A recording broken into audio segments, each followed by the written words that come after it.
වාහනයට අපේ වාහනේ යන්න පුළුවන් හයිට්ස් 3ක් දීලා තියෙනවා.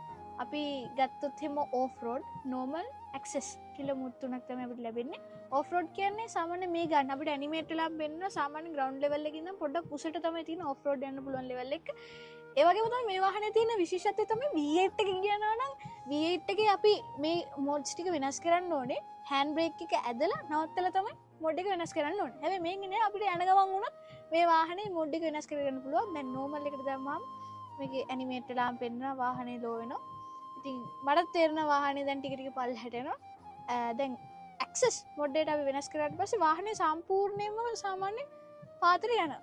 ඒ කියන්නේ අපි හිතන්නකෝ නෝමල් මොඩ් එකේ යන්න බැරි බින්ගයක් තියෙනවා. ඒ බින්ගින් යනවා නම් අපිට ඇක්සස් මොඩ් එකට දාලා වාහනේ පොඩ්ඩක් පාත් කරගෙන යන්න පුළුවන් හැකියාවක් තමයි ලැබලා දීලා තියෙන්නේ. හැබැයි වාහනේ පැයට කිලෝමීටර් 40ට වැඩිය යනවා තේරුනොත් මේ වාහනේට.